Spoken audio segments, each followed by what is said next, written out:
See, we shouldn't even be using the word eugenics to describe this process because it means good breeding. It means breeding strength into a society. It means upbreeding, making a society more strong and more cohesive and more dynamic and more diverse and just higher in consciousness in general than it used to be. That's not what the social engineers are trying to do. They're doing that to themselves, to their own subclass. Oh yeah, they're eugenicists for themselves, but not for us. You know, they are waging a war of dysgenics, if the truth be told. They're creating people with horrible traits and characteristics through the manipulation of human biology and consciousness via chemicals in our food, water, and air, in addition to radionics fields that interfere with and change human physiology for the worse. I know Jay also discussed that in a big way yesterday as well. Our work overlaps a lot in this regard. Instead of eugenics and epi-eugenics, it would actually be much more accurate to refer to the strategies that I'm talking about of these social engineers as dysgenics and epidysgenics, respectively, since these tactics are being used to weaken and destroy target populations instead of improving upon them. So really what we have is neo-feminism and the satanic epidysgenics agenda. That's what's really being waged against us. So that calls to question, when I say satanic epi-eugenics or epidysgenics agenda, what are we talking about? What is Satanism? You know, I know the people in this room from my work know what Satanism really is, but the vast majority of the human population still has absolutely zero idea what Satanism really is. They have an idea in their own mind of what they think it is, but the idea that's floating around in their own mind has nothing whatsoever to do what Satanism really is. And there are still people who want to tell me I'm not accurate about this and I don't know what Satanism is when I was a priest in this religion for almost a decade of my life. That's like walking up to a Catholic priest and saying, you know nothing about Catholicism. You went to seminary school. You're actually in the priest class of this religion. You know absolutely nothing about what it teaches or what's going on. You know, you would think you'd go up to somebody who is a clergy member of a particular religion if you wanted some information regarding the tenets or beliefs or practices of that religion, wouldn't you? You know, I was a clergy member of this religion, but I have no idea what it really is. You know? Satanism actually is an ancient occult religion comprised of diverse interconnected networks of worldwide adherents. At its ideological core, this religion postulates that knowledge of the human psyche and knowledge of the laws of the universe should be occulted and held only by a few human beings. It is much more accurate to perceive Satanists and dark occultists in general as ancient psychologists who hold and wield hidden information for the purpose of exploiting those who continue to remain ignorant of it. Through the power differential that this subclass of humanity gains by way of manipulating those who remain in ignorance of this occulted knowledge, this small minority who are in the know wish to permanently rule the masses of humanity and effectively become God on earth.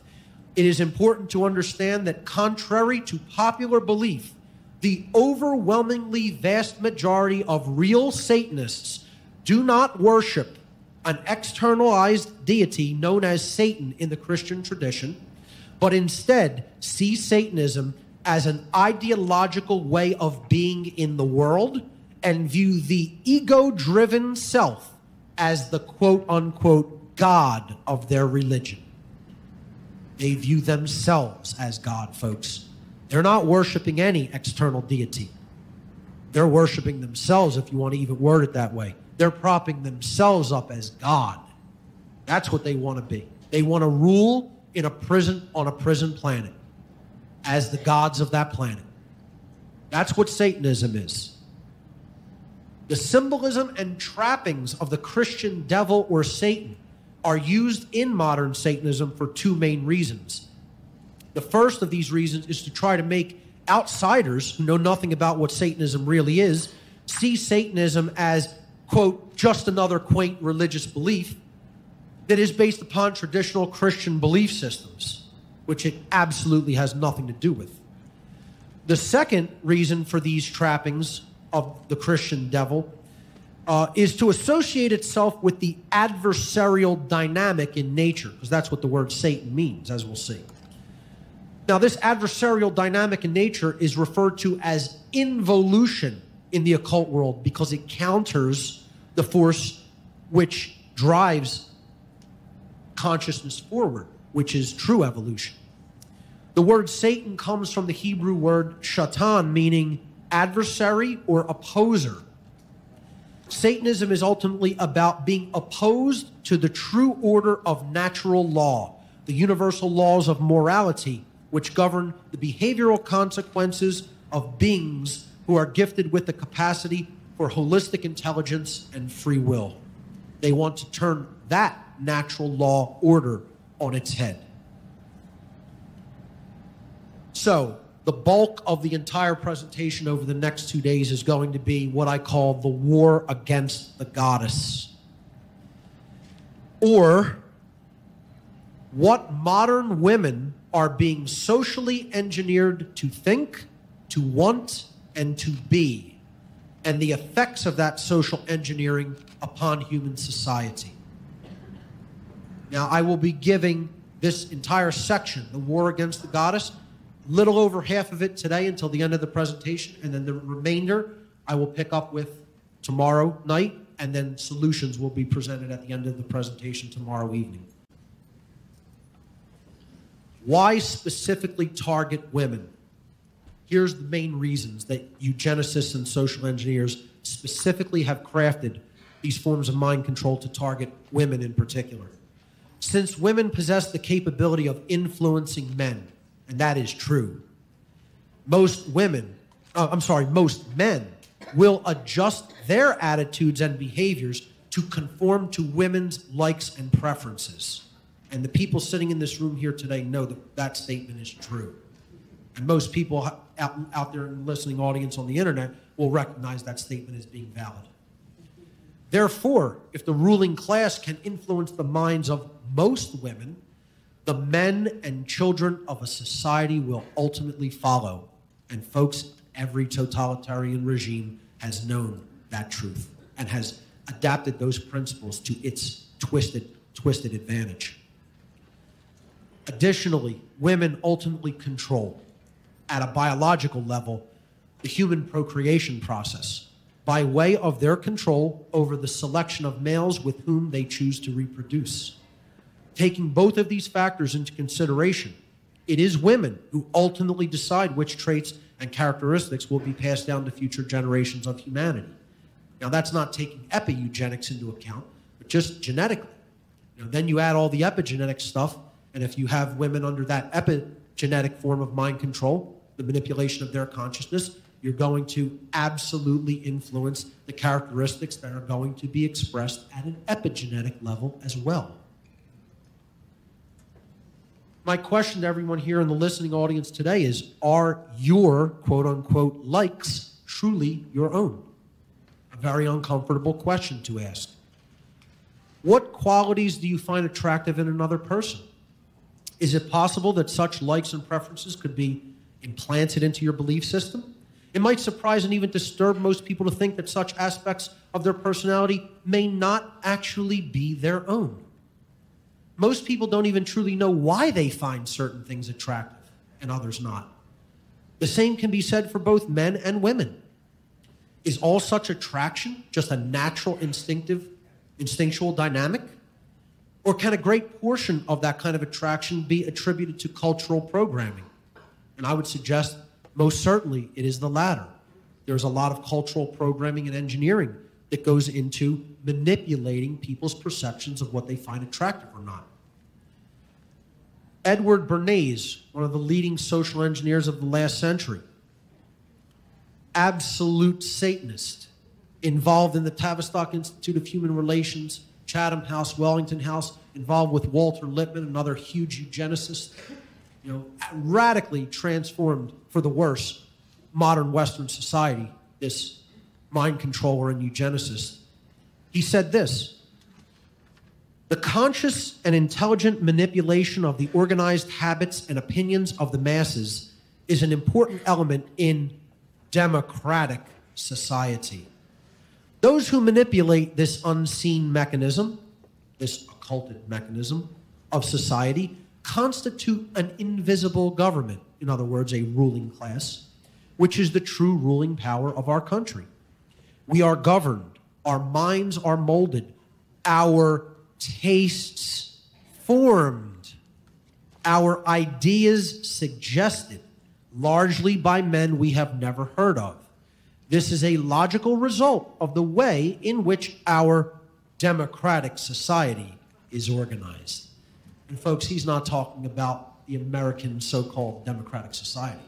He's talking about that's a logical progression of the way that the sick, twisted, social engineer, control freak ruling class is organized.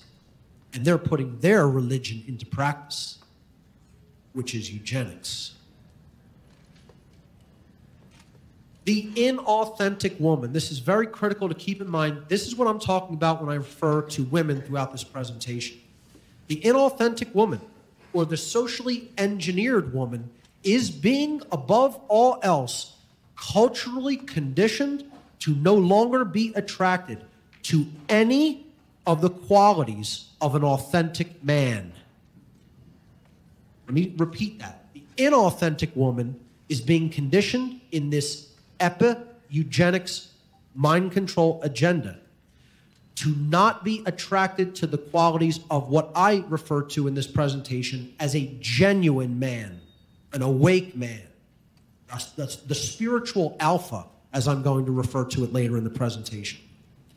Such qualities of the genuine man include high holistic intelligence, not just intellect, true confidence and high self-esteem, being very vocally opinionated, having very masculine features and an overall masculine look, independence, a rebellious attitude toward authority, and placing very high value on individual freedom. Such traits are, of course, and I would suggest that represents most of the males, the men in this room. Genuine men, genuine, authentic men.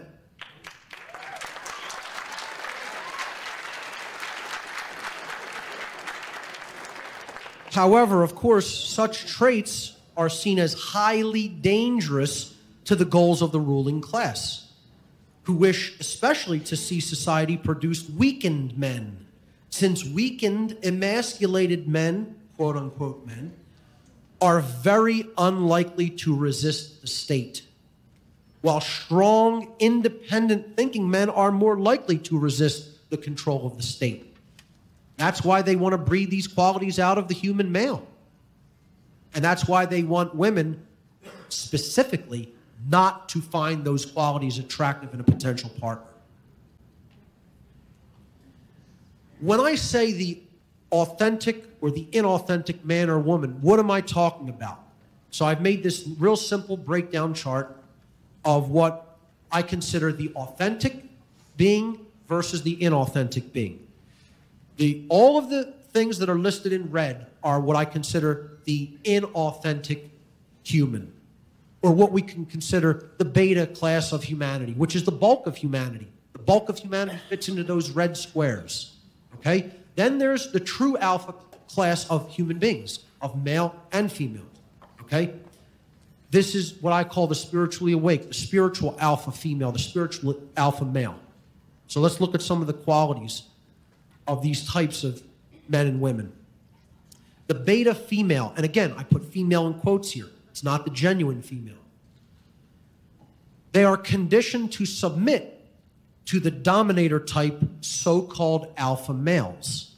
Again, alpha is in quotes and male is in quotes because they're not the alpha and they're not true men. And we'll look at their characteristics, okay, in a moment. The alpha female is conditioned to desire either the dominator type alpha male or to control the submissive beta male who wants to be controlled by them. The beta male is conditioned to submit to the dominator type alpha female. The alpha male, so-called alpha male, okay, the non-genuine or inauthentic male, is conditioned to either desire the dominator type alpha female or to control the submissive beta female. Okay, so you see that the alpha male can basically cross over with the alpha female or the beta female. The alpha female can cross over with the beta male or the alpha male. All inauthentic types of human beings, because they're all under mind control. And what is the next commonality? What are they all playing a game of?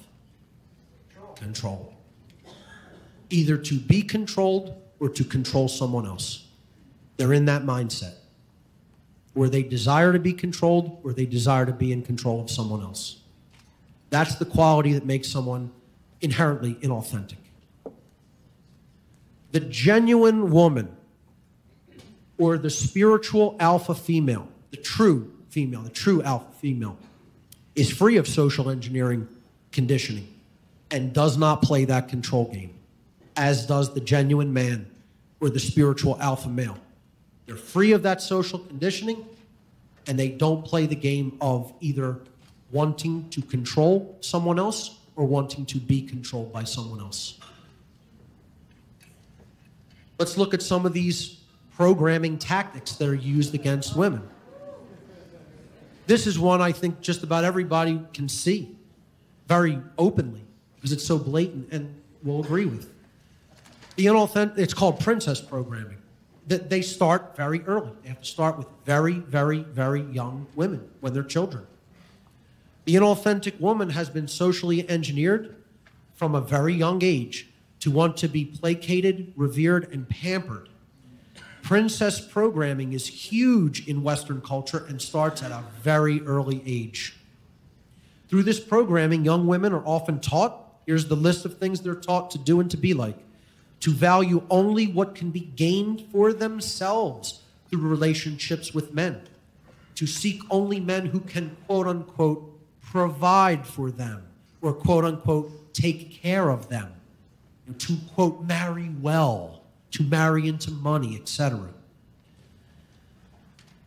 To place paramount importance on their own physical appearance, to quote, lure a male, to devalue the importance of their own intelligence, to seek money as their main value system, and even to think that, quote unquote, no man is good enough for them.